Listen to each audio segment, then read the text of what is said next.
Welcome back. Let's now turn our attention to the coronavirus pandemic. Despite the rising number of infections, there are still Nigerians who do not believe that the virus is real.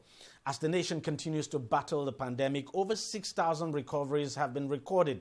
Now, for someone who has gone through the COVID-19 experience, the feeling is almost surreal. And watching people go about their normal lives as though there's nothing to be worried about is something some of them really want to discourage people about. Joining me on the program right now is Emmanuel Asika, who is a COVID-19 survivor. He joins us from another part of Lagos. Emmanuel, thank you very much for joining us on the program. Let me start by asking you, how has it been for you since recovering from this virus? Oh, okay, yeah. So for me, it's been almost a month now. So we have, I've gone through the process of recovery. So initially after I got my second and third negative, I had to go through the process of getting back to full fitness. That took a while. There were still remnants of the weakness and all the other things that your body's had to go through.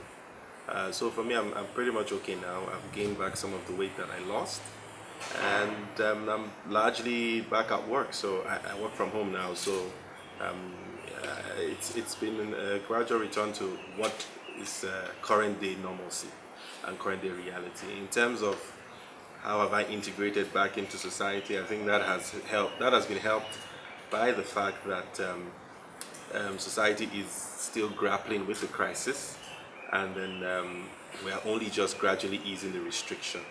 And I think that over time, the knowledge of what this disease entails is also a bit widespread, at least amongst my circle of influence.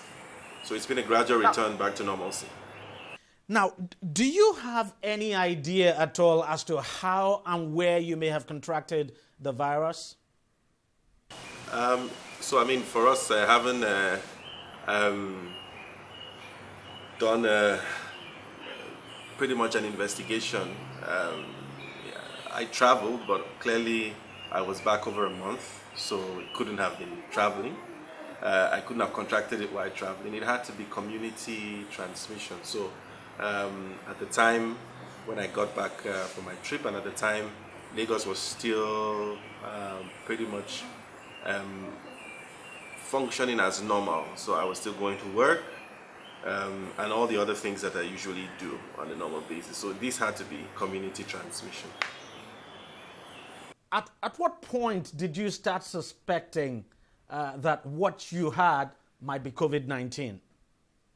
So initially it was, the regular symptoms of malaria. So the fever, the headaches, the body pains. So it was a weekend, so Friday into Saturday, I had the symptoms. I took painkillers, and then the very next day I went back into the hospital, and then we did the tests, and the first result came out saying that I had malaria. But when this persisted, I'm talking about the fevers, the pains, then we had the added dimension of diarrhea, gastroenteritis. So when that happened, the doctors advised that we do a further test, because a lot of people didn't know at the time that diarrhea was also a symptom. And so eventually we did the test, and that's where we began. So I didn't suspect initially. I just presented myself to the doctors because I thought that I had malaria, and then they took it up from there. So again, two things I'd like to point out. Number one, there are other symptoms aside respiratory symptoms, and then secondly, the doctors rose up to the occasion. So they were very alert, very proactive, and they were spot on. They were right. So how did you feel when you were eventually told that you tested positive for COVID-19? So for me, I didn't expect that I was going to test positive. I knew it was there. I knew that case had come to Nigeria the month before, but I didn't feel at any point that it could be me. And again, that's also a very strong message. People should realize that this is closer than they think, and that it could happen to anyone. So I first was in denial. I mean, why me of all the people in the world? Then questioning how did it happen, and then then despair, because I was thinking, was this going to be fatal? Was this going to, are these my last periods on the face of the earth? And then obviously that immediately the doctors suspected, and when they tested, when I tested positive, people were pretty much wearing personal protective equipment. People were handling me very carefully. People were, trying as much as possible not to get in touch with me. So again, that feeling of loneliness was there. So the emotions ranged from denial to despair to questioning, and eventually I accepted it, and then I began the journey. But I did at some point feel that, especially with a lot of fatality and the mortality rate all over the world, I did think at some point that I hope this may just be my last few days on Earth. Now, tell us what your experience was like at the isolation center. All right, so I know a lot has changed now. My experience at the isolation center was quite pleasant. Pleasant in the sense that for us, we didn't expect that there were going to be adequate facilities. I didn't think that the infrastructure was going to be up to standard.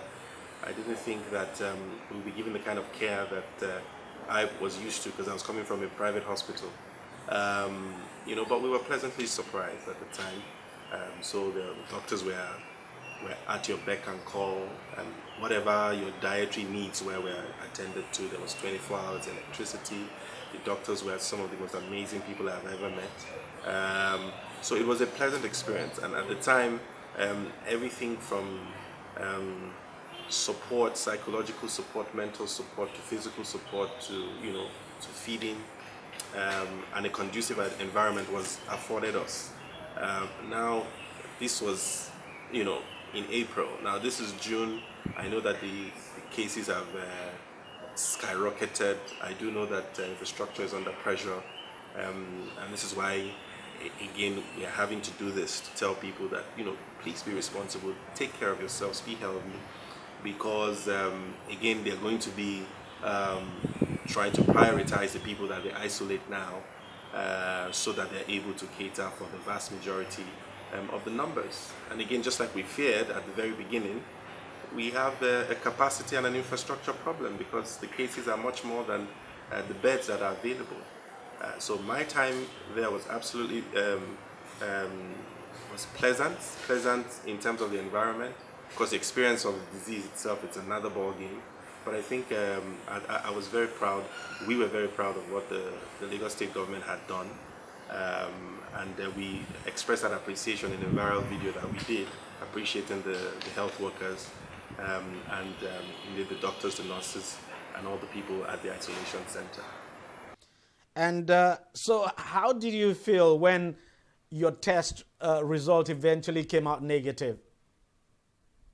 No, it was it was pure joy for me.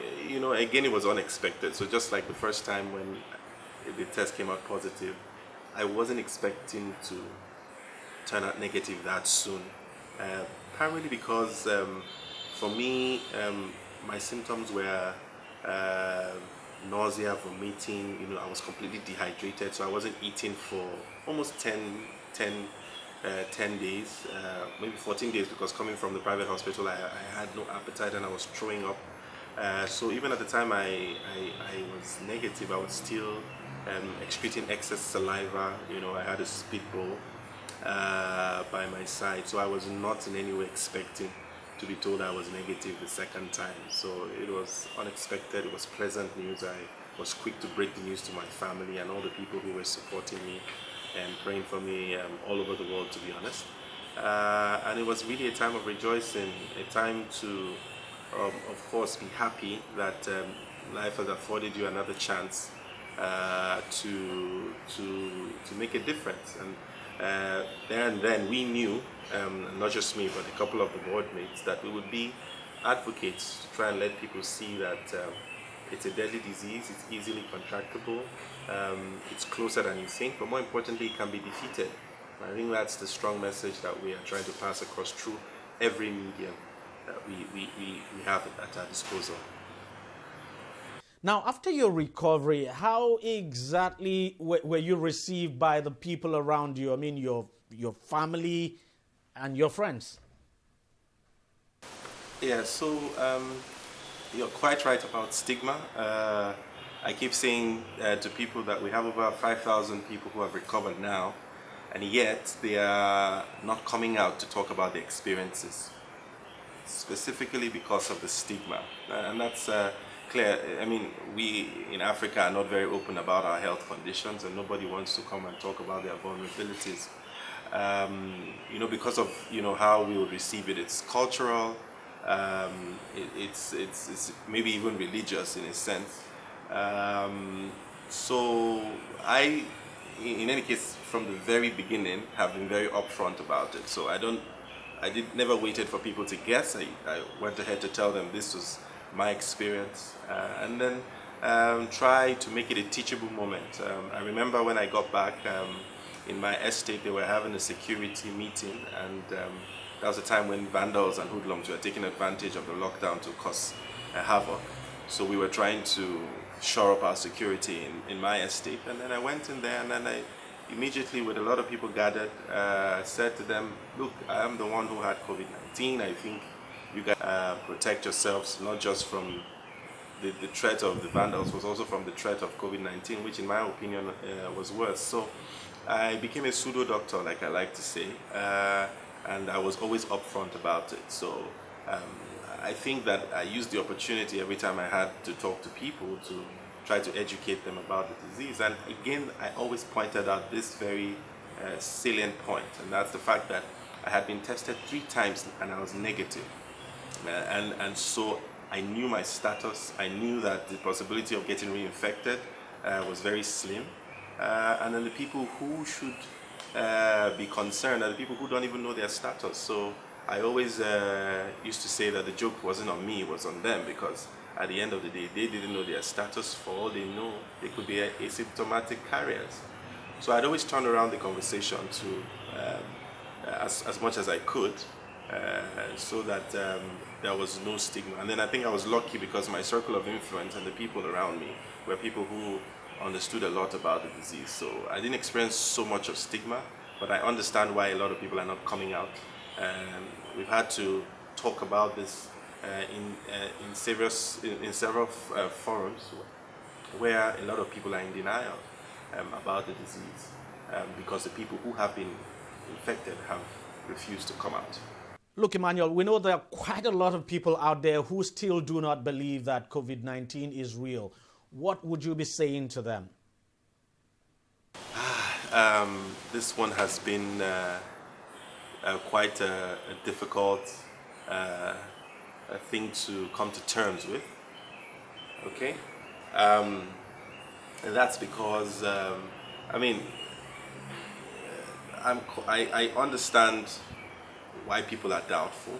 First of all, from the part of the government, there's a trust deficit, so people don't trust the government, don't trust the politicians, and it's not just in Nigeria, it's indeed all over the world. I understand as well that we are challenged because the people who have recovered are not coming out as they should to talk about their experiences. So if you look at it from that angle, you realize that maybe in a sense people are rightfully doubtful of a lot of these of the COVID-19 pandemic. But then again, I have been personally affected. I have seen a cousin die, I've seen an in-law die, I have personally been infected, I've seen loved ones of mine who have also been infected. So for me, I would say that people need to, and that's one reason why we're coming out, people need to see faces that they know, uncles, aunties, friends, colleagues, and that's one of the reasons why we're out there saying, look, we're people, we're faces, We're not just numbers. We're the people who have gone through the process. We've come out, and then we have a message, a strong message to pass across in terms of how do you survive it, and then how do you deal with it when you go through the process. So for me, it is real. People should understand that it is highly contractable. I think people should, if they look hard enough, they would see people who have contracted the virus. And in any case, with the way the numbers are skyrocketing on a daily basis, sooner or later all of us will know people who have contracted the virus. It's only a matter of time. If we treat it with levity, it will also give us the same compliment, unfortunately. Well, Emmanuel Asika, thank you very much for sharing your experience with us. We thank you very much for your time. And of course, we wish you the best of luck. And we will try as much as possible to stay safe as well.